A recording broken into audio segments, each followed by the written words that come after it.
Merci beaucoup et soyez les bienvenus parmi nous. Que le Seigneur vous bénisse. Amen.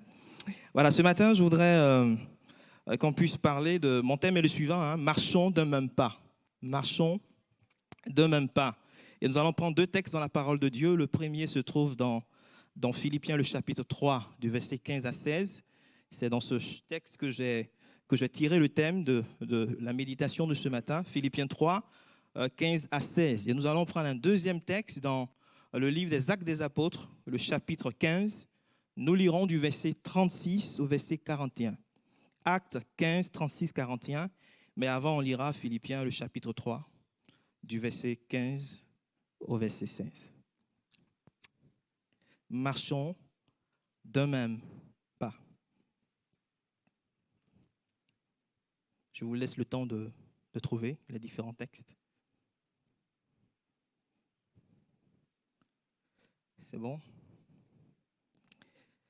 Nous tous, donc, qui sommes parfaits, ayons cette même pensée. Et si vous êtes en quelque point d'un autre avis, Dieu vous éclairera aussi là-dessus. Seulement, au point où nous sommes arrivés, au point où nous sommes parvenus, marchons d'un même pas. Et ensuite, le texte des Actes des Apôtres, le chapitre 15, du verset 36 au verset 41. Quelques jours s'écoulèrent, après lesquels Paul dit à Barnabas, « Retournons visiter les frères dans toutes les villes où nous avons annoncé la parole du Seigneur, pour voir en quel état ils sont. » Barnabas voulait emmener aussi Jean, surnommé Marc.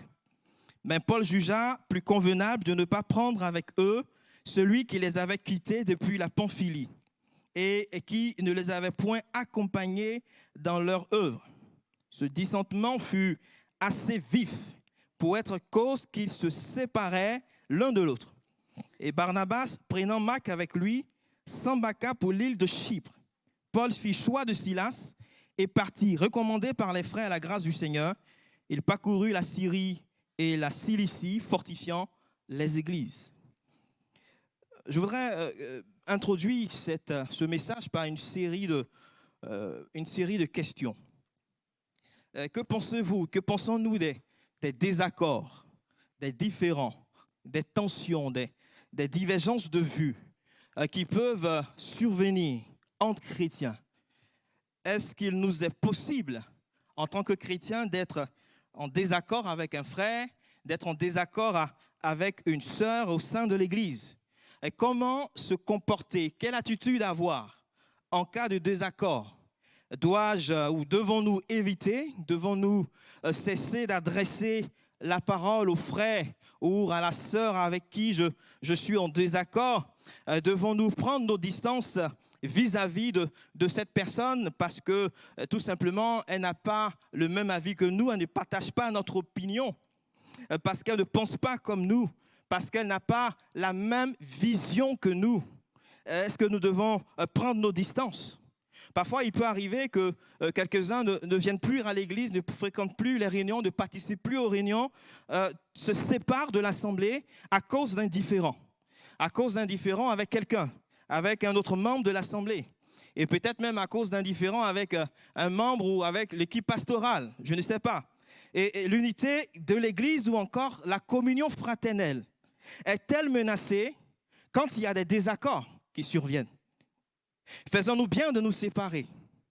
Faisons-nous bien de nous priver de communion fraternelle au motif que les autres frères et sœurs ne partagent pas notre avis, ils ne partagent pas notre vision? Faisons-nous bien de limiter notre communion fraternelle seulement à ceux et à celles qui partagent nos idées, qui sont d'accord avec nous.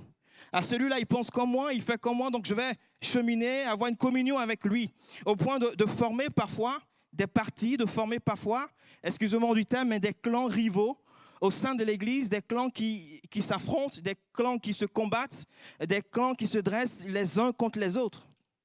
Bien aimé, le texte que nous avons parcouru ensemble dans le livre des Actes des Apôtres met en évidence un désaccord assez important, assez vif entre deux serviteurs de Dieu qui ne sont pas des moindres.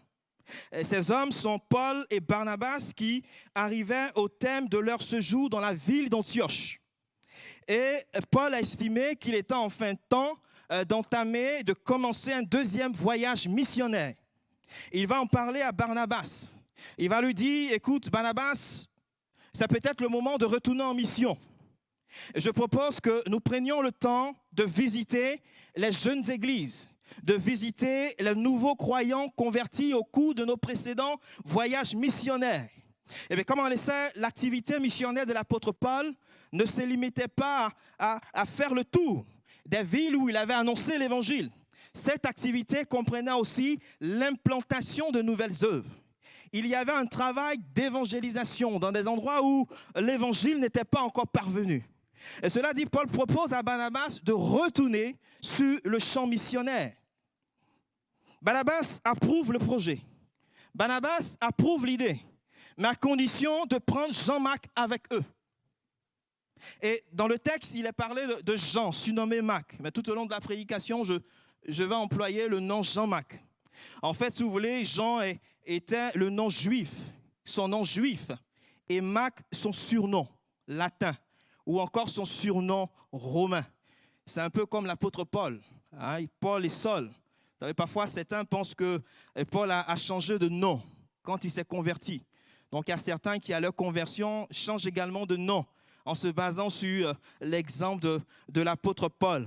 Et Saul, c'était ce nom juif, le nom juif de l'apôtre.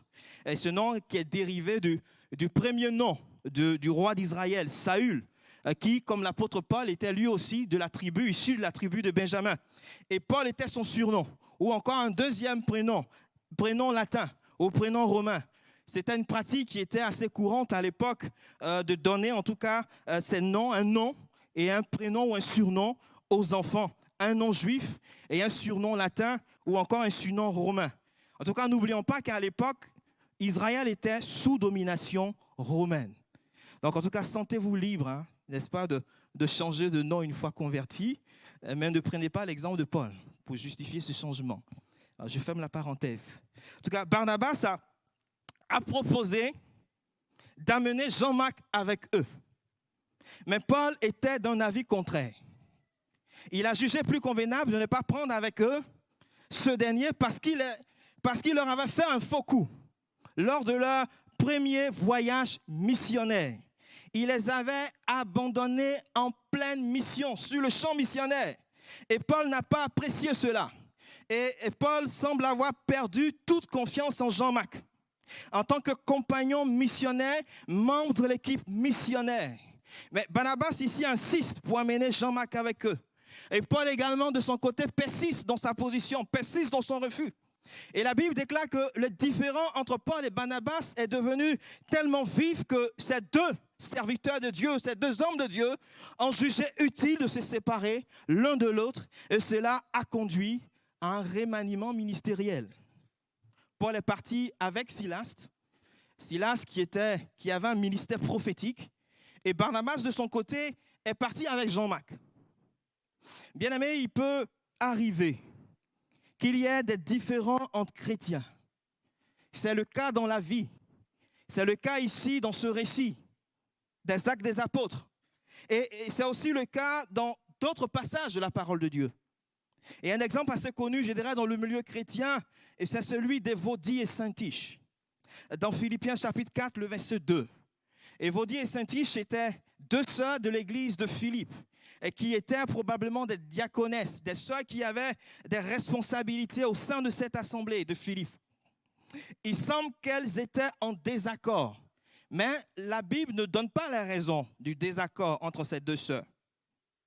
Chacune d'elles était sans doute à la tête d'un clan ou de clans rivaux au sein de l'assemblée, peut-être à cause d'un conflit personnel entre elles.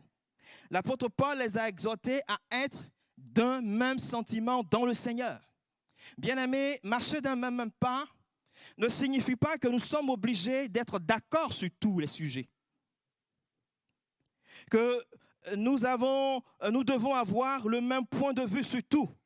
Marcher d'un même pas n'est pas synonyme d'uniformité d'opinion ou encore d'unanimité, dans le sens où cela exige n'exige pas, d'un frère ou d'une sœur d'avoir des avis convergents, des frères et des sœurs d'avoir des avis convergents sur des questions qu'on pourrait qualifier de secondaires, sur des questions qui relèvent, par exemple, du domaine de la vie courante. Cependant, il est fondamental d'être d'accord sur l'essentiel.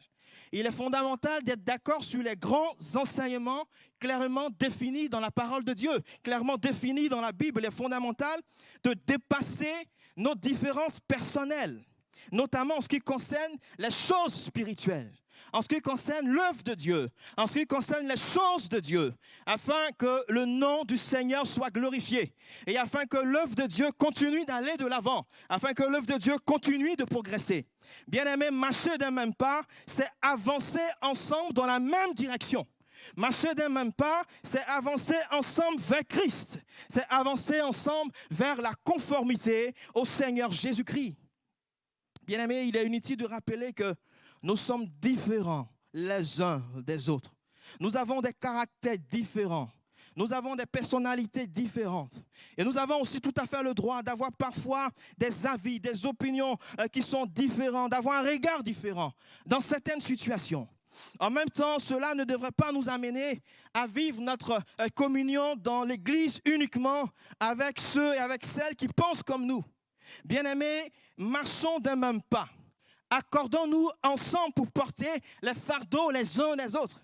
Accordons-nous ensemble pour porter ces fardeaux au pied de la croix, au pied du Seigneur Jésus-Christ. Accordons-nous ensemble dans l'évangélisation.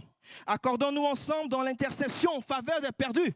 Accordons-nous ensemble, ne soyons pas divisés, ne formons pas des clans, des partis, ne formons pas des factions au sein de l'Assemblée, ne laissons pas prospérer au milieu de nous la jalousie, la médisance, la calomnie, l'esprit de jugement ou encore le manque d'amour. Cela peut entraver fortement l'action de Dieu au milieu de nous, au point où nous sommes parvenus, marchons d'un même pas, avançons ensemble dans la même direction. Et comme l'apôtre Paul pouvait le dire à Timothée, dans 2 Timothée 2, du verset 23 à 24, on ne va pas lire le texte, mais laissons de côté les querelles inutiles. Laissons ces choses de côté et focalisons-nous sur ce qui est essentiel. Focalisons-nous sur ce qui est principal. Revenons à ce qui est essentiel. Peut-être que tu es en désaccord avec quelqu'un dans l'assemblée. Et peut-être que tu as quitté ton groupe, tu as quitté ton équipe, tu as quitté ton service à cause peut-être d'un désaccord. Et peut-être que tu n'as plus tellement envie même de venir aux réunions, de venir au culte, de participer à nos rassemblements à cause d'un désaccord, à cause d'une tension, à cause d'un différend. Il s'agit peut-être d'un désaccord peut-être entre ton conjoint et toi. Je ne sais pas quel type de désaccord il y a entre vous. Ce qui fait que tu es en froid avec lui. Depuis longtemps maintenant. Quelque chose s'est cassé. Quelque chose peut-être s'est brisé entre vous. Et peut-être que quelqu'un d'autre se laisse remplir son cœur d'amertume à cause d'un différend, à cause d'un désaccord. Peut-être que tu as été profondément blessé par des paroles. Ce frère, il m'a parlé mal. Et cette soeur, elle m'a parlé mal. Il m'a dit ceci, il m'a fait cela. Profondément blessé par des actes, et peut-être que tu gardes rancune dans ton cœur et tu es rongé en toi-même, et tu as du ressentiment envers quelqu'un qui t'a peut-être fait du tort. Tu entretiens amertume et ressentiment et cela te ronge profondément. Et parfois, vous savez, les personnes à l'égard de qui nous sommes amers très souvent ne le savent même pas. Elles ignorent totalement cette réalité. Elles ne s'en rendent même pas compte. Et c'est celui qui est amer qui va en souffrir. C'est celui qui est amer qui est en difficulté, en grande souffrance. Il va s'épuiser aussi bien physiquement, moralement que spirituellement, émotionnellement. Bien-aimé, marcher d'un même pas, c'est accepter de pardonner. Et si tu as été profondément blessé dans tes émotions, tu peux ce matin être complètement guéri, renouvelé, restauré grâce à l'œuvre de la croix. Restauré de tes blessures intérieures et de tous ces effets. Tu peux complètement être restauré de ces choses-là et de tous ces effets. Grâce à l'œuvre accomplie par le Seigneur Jésus-Christ. Nous avons tout à l'heure chanté ce beau cantique de la croix qui nous rappelle ce que Christ a réalisé, ce que Christ a fait pour nous. Mais c'est d'actualité. Jésus est capable ce matin de te restaurer si tu as été blessé intérieurement. Mais ce matin, tu dois prendre la décision de pardonner. De dire, Seigneur, ce matin, au point où nous sommes parvenus, je veux marcher d'un même pas avec ce frère qui m'a blessé. Seigneur, au point où nous sommes parvenus, je veux marcher d'un même pas avec ce frère ou cette soeur qui n'a pas été tendre envers moi. Seigneur, au point où nous sommes parvenus, je veux marcher d'un même pas avec celui qui m'a blessé, avec celle qui m'a fait du tort. Je veux avancer avec lui dans la même direction. Je veux accepter ce matin de pardonner. Si ce matin je réalise que j'ai été moi amené à faire du tort à quelqu'un dans un accès de colère ou pour une autre raison, marcher d'un même pas, c'est aussi se rendre compte de ce tort. C'est réaliser qu'on a blessé quelqu'un. C'est réaliser qu'on a fait du tort à quelqu'un. Et c'est accepter de réparer ce tort. C'est accepter de s'inscrire dans une démarche de réconciliation vis-à-vis de la personne à qui nous avons fait du tort. Si je ne m'inscris pas dans une telle démarche, mon attitude pourrait constituer un obstacle à ma louange, pourrait constituer un obstacle à mon adoration, un obstacle à ma communion avec le Seigneur. Dans Matthieu, le chapitre 5, 23-24, il est dit ceci. Si donc tu présentes ton offrande à l'autel et que tu te souviennes que ton frère a quelque chose contre toi, laisse là ton offrande devant l'autel et va d'abord te réconcilier avec ton frère. Puis reviens présenter ton offrande. Bien-aimé, j'ai envie ce matin peut-être de dire à quelqu'un, laisse d'abord de côté ton offrande et va régler ton problème. Va régler la situation. Va régler le différend. Va demander pardon. Va réparer ton tort. Parfois, il arrive que, et comme on l'a fait ce matin, que nous prenions la Sainte Seine d'une manière indigne, pour utiliser l'expression de l'apôtre Paul. Cela peut se produire entre autres, je dis bien entre autres, lorsque je prends la Sainte Seine avec un cœur qui refuse de pardonner, avec un cœur qui refuse de réparer son tort, avec un cœur qui refuse de s'inscrire dans une démarche de réconciliation. Parfois, on prend la Sainte Seine, mais on n'a pas la conscience en paix. On n'a pas la conscience tranquille. Ou bien on essaie de faire taire sa conscience. Chut, tais-toi. Ne parle pas trop fort. Parce que notre conscience nous rappelle le tort, nous rappelle que nous sommes en froid avec quelqu'un, avec un frère, avec une sœur. On ne parle plus à un frère, à quelqu'un depuis longtemps. On est en froid avec son conjoint. La conscience rappelle. Le repas du Seigneur est un élément fondateur de communion. Mais peut-on parler de communion quand on est en froid avec quelqu'un? Bien aimé, on pourrait définir deux sortes, je dirais, de désaccords. Je ne sais pas si vous serez d'accord avec moi ou pas, ou en désaccord. Mais on pourrait définir, je dirais, deux sortes de désaccords. En tout cas, c'est comme ça que j'ai compris les choses en préparant, en travaillant sur ce sujet. Le premier désaccord, ou première catégorie des désaccords, est ce que j'ai appelé des désaccords qui sont malsains. Des désaccords malsains. Et la deuxième catégorie, ce sont des désaccords, je dirais, providentiels. Providentiels. Je vais expliquer tout à l'heure la différence entre les deux. Désaccords malsains et désaccords providentiels. Et d'abord, les désaccords malsains. Un exemple de désaccord malsain, on peut en trouver pas mal dans la parole de Dieu, mais un exemple de désaccord malsain se voit également dans l'église de Corinthe. Vous avez par exemple le texte de 1 Corinthiens, le chapitre 1, du verset 10 à 17. Dans cette église, il y avait plusieurs factions. Il y avait plusieurs clans rivaux qui s'étaient formés, qui s'étaient constitués. Il y avait 4 clans en tout.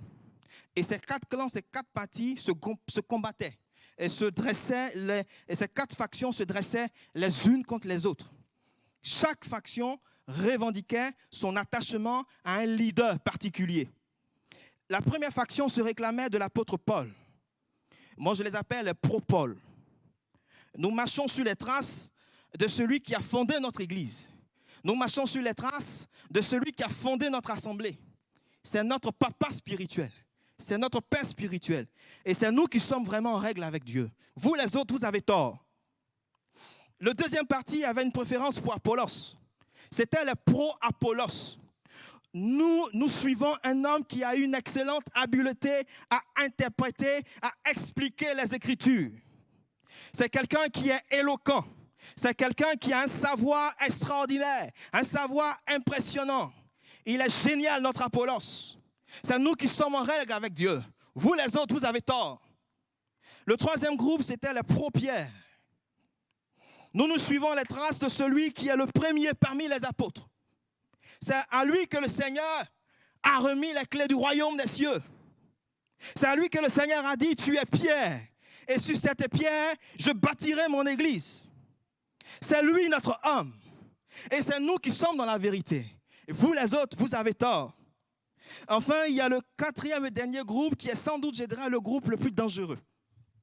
Il se réclamait de Christ seul et de ses enseignements. C'était les Jésus seul. Vous savez, ça n'a pas commencé maintenant. Il y a longtemps que ça a commencé, cette histoire de Jésus seul. Vous les pro-Paul, vous les pro-Apollos, vous les pro-Pierre, vous les Jésus seul, enfin vous les autres pro-Pierre, vous n'avez rien compris, absolument rien compris. Comment est-ce que vous pouvez suivre des enseignements, venir tous les dimanches vous asseoir, écouter des prédications, des doctrines de Paul, des doctrines d'Apollos, de Pierre, etc. Vous êtes complètement charnel. Nous suivons, ne suivez pas, vous suivez, pardon, de saints hommes. Nous ne suivons, que les traces de Jésus lui-même. Et c'est nous qui sommes les plus spirituels. Vous n'avez rien compris. Vous êtes charnels. C'est nous qui avons l'onction. L'onction partout. Sur la tête, sur les pieds, etc. Nous avons tout ça. Et bien évidemment, c'est nous qui sommes dans la vérité. Mais Paul va poser une question intéressante aux Corinthiens. Une question, je dirais, qui s'adresse aussi à nous, à tout un chacun. Il dira, Christ est-il divisé? Est-ce que Christ est divisé? Est-ce qu'il existe plusieurs Christ? Est-ce qu'il existe un Christ qui est spécifique au pro-Paul? Un Christ qui est spécifique au pro-Apollos? Un Christ qui est spécifique au pro-Pierre? Un Christ qui est spécifique au Jésus seul? Est-ce que Christ peut être en conflit contre lui-même? En fait, lorsque l'Église est divisée, lorsque l'Église ne marche plus ou ne marche pas d'un même pas, c'est Christ lui-même que l'Église est en train de diviser. C'est Christ lui-même que l'Église, en quelque sorte, est en train de fractionner en tout petits morceaux. C'est l'unité du corps de Christ qui est entachée. C'est l'unité du corps de Christ qui est brisée, qui est anéantie, qui est détruite. Bien-aimé, le Seigneur n'appartient à aucun clan. Absolument pas. À aucune faction qui pourrait exister. Le Seigneur, c'est lui qui est le chef de l'Église. Et l'Église est son corps. Et lorsque la Bible dit que l'Église est le corps de Christ, cela est une expression pour parler tout simplement de l'unité de l'Église, malgré la diversité de ses membres. Et s'il n'y a pas de diversité des membres, il n'y aurait pas à proprement parler de corps. Cette diversité peut prendre également prendre forme dans la diversité des opinions sur des sujets secondaires. En fait, le corps a besoin de plusieurs membres, différents les uns des autres. Le corps n'a pas besoin de plusieurs clans rivaux qui s'affrontent, qui se combattent, mais de plusieurs membres différents des uns des autres, des membres qui obéissent aux ordres de la tête, des membres qui obéissent aux ordres de Christ qui est le chef, des membres qui acceptent de marcher d'un même pas, qui acceptent de marcher, d'avancer dans la même direction. C'est de ça que l'Église a besoin. Toutefois, il peut arriver aussi que le désaccord qui survient a un caractère providentiel. C'est notamment le cas avec Paul et Barnabas ici. Qu'est-ce qu'on entend ou qu'est-ce que je veux dire par désaccord providentiel? Il s'agit d'un désaccord qui, sous la bonne main de Dieu, sous la direction de Dieu, peut conduire à des bénédictions. On peut remarquer qu'à la suite du différend ici entre Paul et Barnabas, 2 équipes missionnaires ont été formées. D'une équipe, ils sont passés à 2 équipes en partance pour la mission et qui pourront être utilisées par Dieu dans des endroits différents. C'est vrai que parfois on est convaincu qu'entre chrétiens, ce n'est pas possible d'être en désaccord. On doit absolument être d'accord et la séparation sera impossible. Mais ici, on a le contre-exemple de cette réalité. On peut remarquer aussi que le désaccord entre Paul et Barnabas n'est pas un désaccord d'ordre doctrinal ou théologique. Il peut arriver qu'il y ait un désaccord et qui porte sur des différences théologiques importantes et qui serait même susceptible de favoriser une séparation. Je ne me reconnais plus ou pas dans telle ou telle approche théologique, doctrinale, etc. Et j'estime que je serai plus utile dans un autre endroit, donc je quitte, donc je me sépare. Je pense que si ce n'était pas le cas, on n'aurait pas autant de dénominations. Nous sommes un mouvement pentecôtiste, d'autres ne le sont pas forcément. Nous croyons, nous avons une doctrine pentecôtiste, mais ce n'est pas le cas pour d'autres mouvements.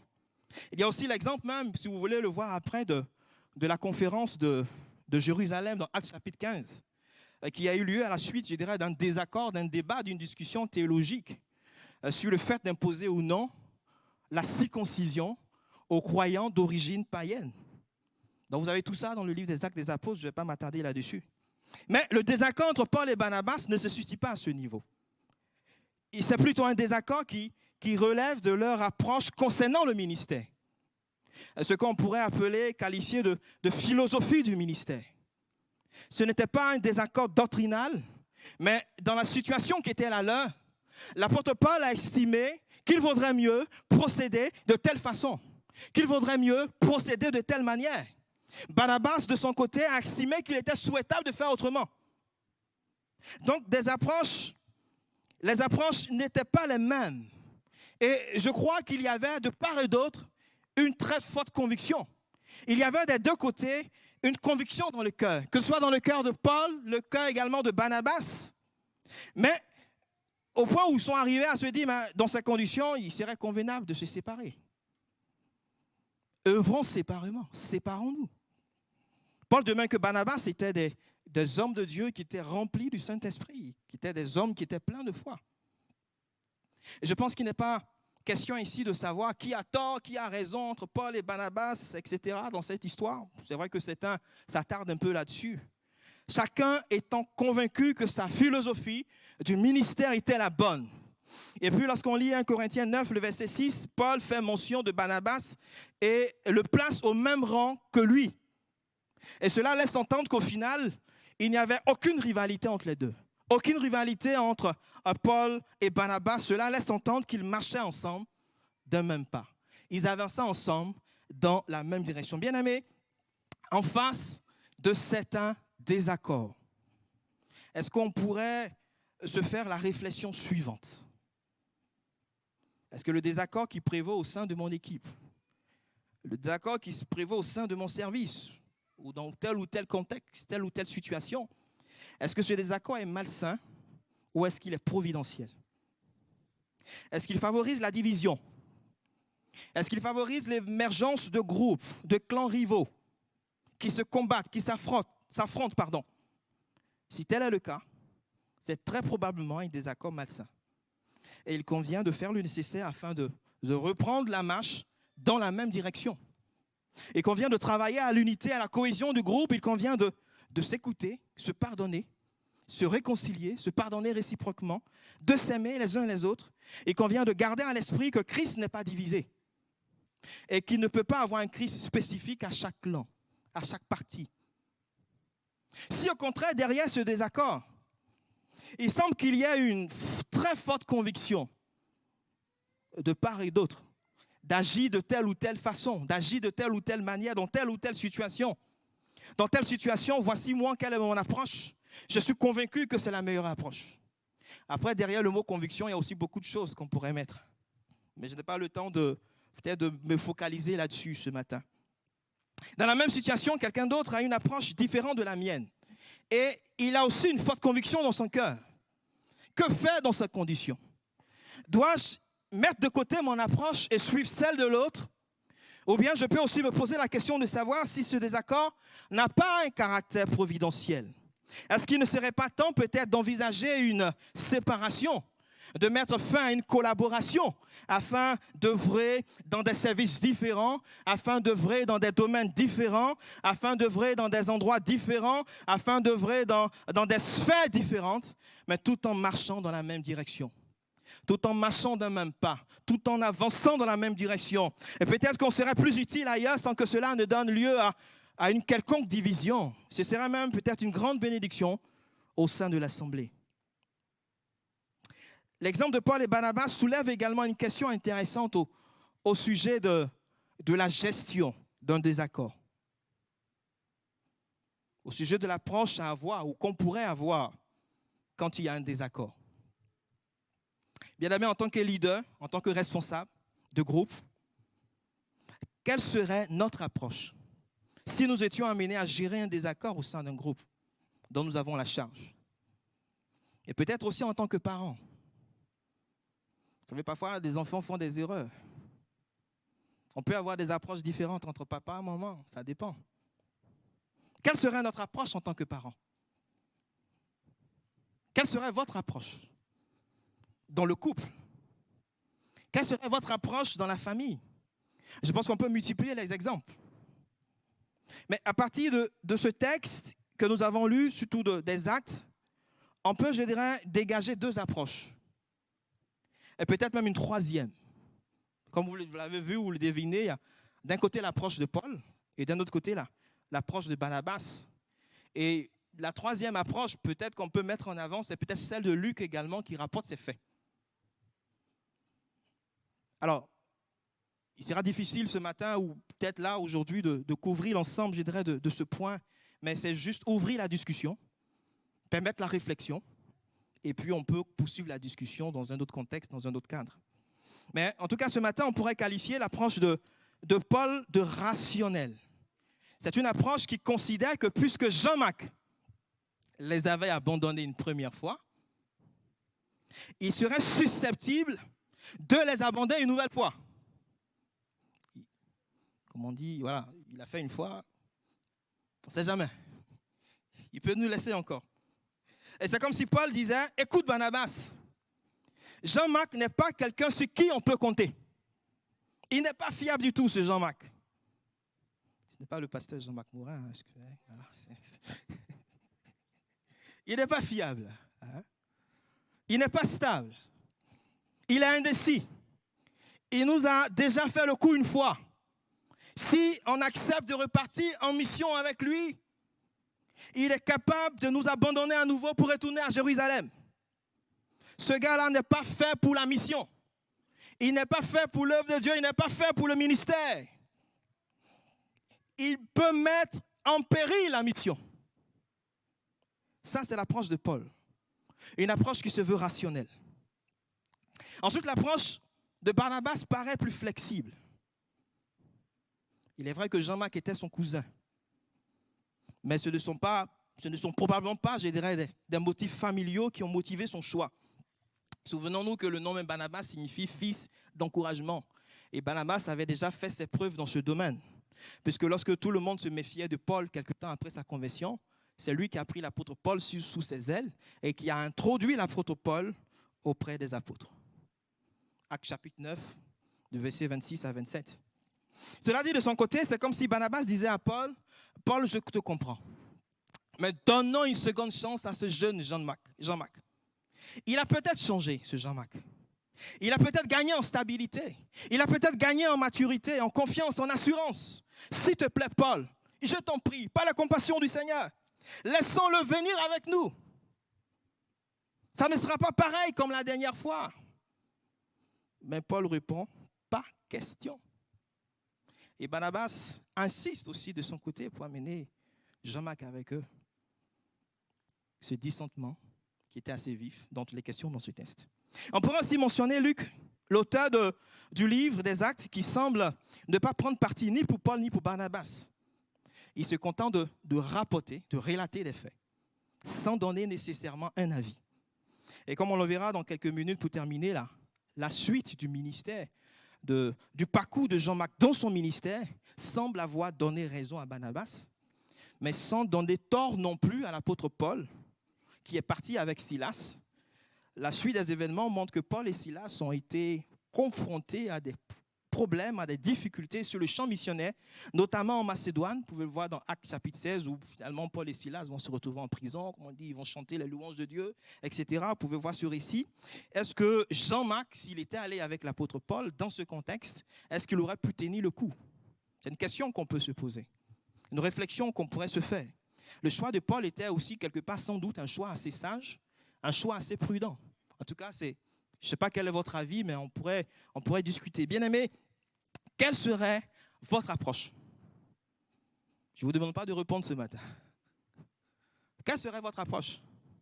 Une approche rationnelle comme celle de Paul, Il a fait ça une fois, il peut encore le faire. Donc, pas question de partir avec lui.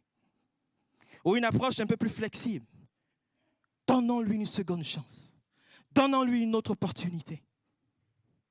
Ou bien ne rien dire, ne rien faire. S'asseoir, regarder, observer et voir ce qui va arriver. Ou placer le curseur. Faut-il trouver un compromis? C'est la question que je soulève. Je ne vais pas forcément répondre à ces questions. Personnellement, je sais que, en tout cas à titre personnel, j'ai tendance, et je dis bien une tendance, je ne dis pas que c'est tout le temps comme ça, à être comme Paul dans mon approche. Mon épouse a plutôt tendance à être comme Barnabas. Une tendance encore une fois de plus. Par contre, rassurez-vous, il n'y a aucun désaccord providentiel entre nous deux qui pourrait conduire à une séparation. Ce n'est pas de ça qu'il s'agit. J'aime ma femme. Hein? Et hier, nous avons eu nos 11 ans de mariage. Par la grâce de Dieu.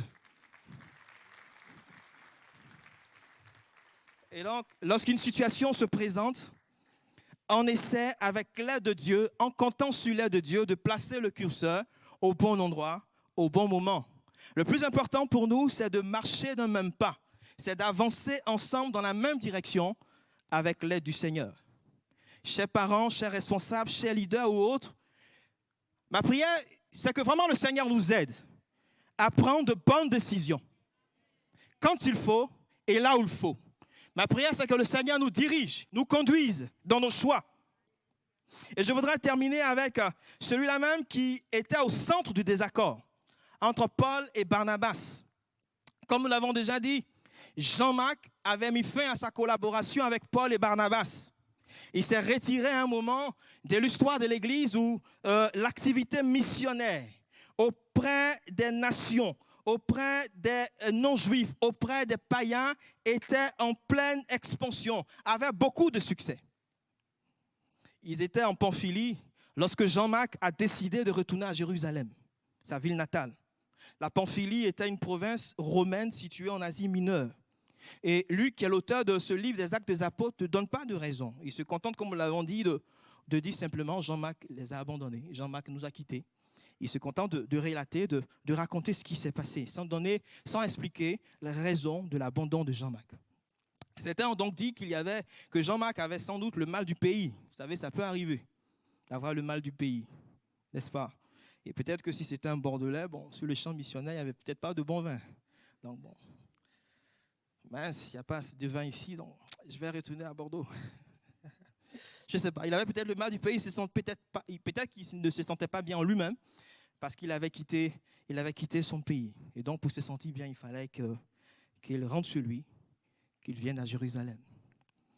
Bon, je me souviens que ma première année en France, au resto universitaire à l'Université de Lyon, j'ai pris le repas au resto, et quand j'ai coupé la viande, j'ai vu du sang au milieu. Je me dis, mais qu'est-ce qui se passe? Qu'est-ce qui se passe? Un gros, je dirais, choc par rapport à la Côte d'Ivoire, mon pays d'origine. J'ai bien compris la notion de saignant ou cuit à point. Ça, j'ai bien appris ça depuis ce temps. Il faut bien préciser. Et je me souvenais des repas du pays, etc. Mais ça va. Maintenant, par la grâce de Dieu. Donc, il avait peut-être le mal du pays, ce Jean-Marc. Certains ont mis en avant les dangers du ministère, les dangers qui peuvent survenir sur le champ missionnaire.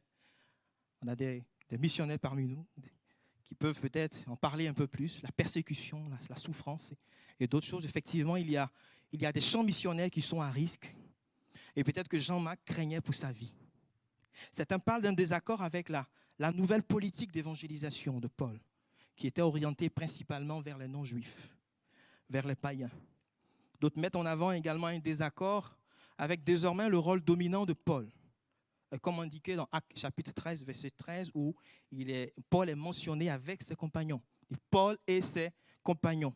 Et c'est lui qui passe au premier plan dans la suite du livre des Actes des Apôtres.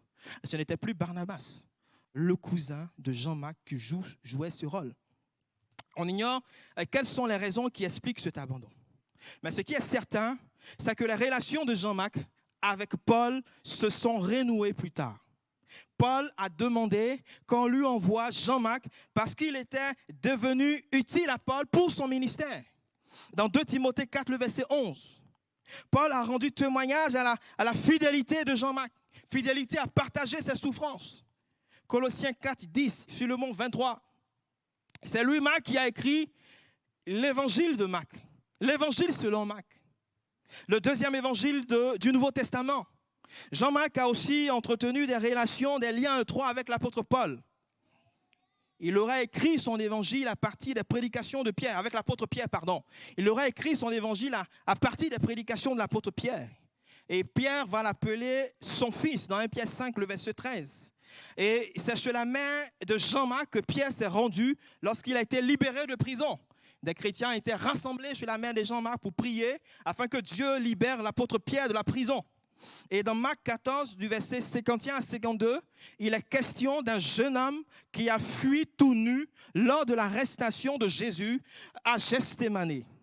Certains pensent qu'il s'agit de notre cher Jean-Marc lui-même. Le nom n'est pas mentionné. Bien-aimés, où en êtes-vous dans votre mission? Où en êtes-vous dans votre service? Où en êtes-vous dans votre ministère, dans votre appel? Comme Jean-Marc, avez-vous abandonné votre poste? Avez-vous renoncé à votre engagement? Ça peut être à cause d'un désaccord. Et vous avez peut-être jugé utile de vous mettre à l'écart, de vous retirer, de quitter. Vous avez jugé utile d'abandonner. Peut-être qu'on vous a blessé, comme nous l'avons dit. On vous a peut-être fait du tort. Vous avez du ressentiment. Et vous avez décidé, comme Jean-Marc, d'abandonner. Peut-être que tu as le sentiment de ne plus être utile dans l'œuvre de Dieu. Mais ce matin, on te dit que nous sommes tous des serviteurs inutiles. Nous ne méritons aucun honneur particulier. Ce n'est pas la grâce de Dieu que nous sommes ce que nous sommes. Je ne sais pas quelles sont les raisons qui vous ont poussé peut-être, si c'est le cas, à abandonner. Mais ce matin, est-ce que vous voulez permettre au Seigneur de vous rétablir? Est-ce que vous voulez permettre au Seigneur de vous rendre à nouveau utile dans son œuvre, utile dans la mission? Voulez-vous que le Seigneur vous rende à nouveau utile? Est-ce que vous voulez à nouveau, ce matin, marcher d'un même pas? Qu'on marche d'un même pas?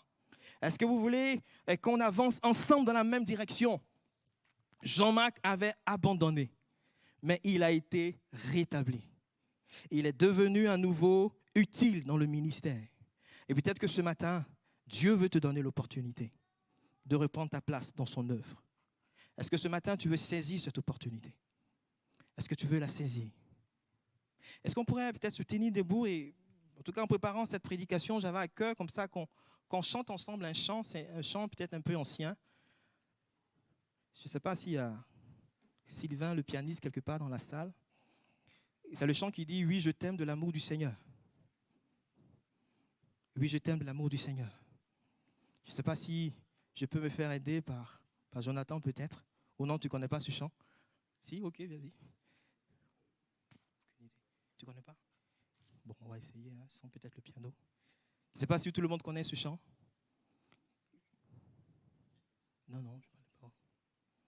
Oui, je t'aime de l'amour du Seigneur, car je vois en toi la gloire de mon roi.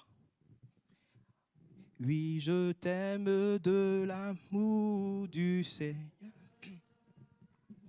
Oui, je t'aime de l'amour du Seigneur, car je vois en toi la gloire de mon roi. Oui, je t'aime de l'amour du Seigneur. Encore une fois, oui, je t'aime. Oui, je t'aime de l'amour du Seigneur. Oui, je t'aime de l'amour du Seigneur, car je vois en toi la gloire de mon roi. Oui, je t'aime de l'amour du Seigneur. Seigneur, ce matin, nous voulons bénir ton merveilleux nom. Nous voulons, notre Dieu, bénir ce nom qui est élevé au-dessus de tout nom. Seigneur, ce matin, nous réclamons ton aide, nous réclamons ta grâce, parce qu'au point où nous sommes parvenus, nous voulons marcher d'un même pas, Seigneur. Nous voulons avancer ensemble dans la même direction. Peut-être que quelqu'un a été blessé, Seigneur. Je prie afin que tu lui donnes la force de pouvoir pardonner ce matin. Peut-être que, Seigneur, quelqu'un a fait du tort à une autre personne. Donne-lui la force, notre Dieu, de s'inscrire dans une démarche de réconciliation. Seigneur, ce matin, nous réclamons ton aide. Nous réclamons ton secours, Seigneur, notre Dieu. Nous te prions, Seigneur, d'agir dans nos cœurs, d'agir dans nos vies, notre Dieu, et de donner gloire à ton nom, Seigneur. Nous voulons, notre Dieu, revenir à l'essentiel ce matin. Et nous voulons avancer ensemble, notre Dieu, ce matin, notre Père. Nous te supplions, Jésus, d'étendre ta main et de te glorifier dans chacune de nos vies, de te glorifier dans les cœurs et d'agir, notre Dieu, ce matin puissamment. Seigneur, peut-être que certains ont abandonné comme Jean-Marc, Seigneur, et ce matin, peut-être qu'ils veulent être restaurés, ils veulent être rétablis, Seigneur. Je te prie ce matin de poser ta main sur leur vie, de la renouveler ce matin, de la restaurer ce matin, parce qu'ils peuvent être encore utiles dans ton œuvre, notre Dieu. Peut-être qu'ils se disent qu'ils sont devenus inutiles, mais Seigneur, toi, tu ne les vois pas comme tels, Seigneur. C'est pourquoi ce matin, nous crions à toi, afin que tu te glorifies, notre Dieu, dans leur vie, et que tu donnes gloire à ton Saint-Nom. Peut-être que plusieurs, Seigneur, ont des choix importants à faire. Ils ne savent peut-être pas quelle décision prendre, quel choix prendre, Seigneur. Fais. Je te prie ce matin de les orienter, Seigneur. Ils ne savent pas où placer le curseur, Seigneur. Merci de la diriger par ta parole. Merci de la diriger par ton esprit, Seigneur. Et merci de te glorifier dans les cœurs et dans la vie ce matin. Reçois, Seigneur, toute la gloire et l'honneur. Au nom de Jésus-Christ. Amen.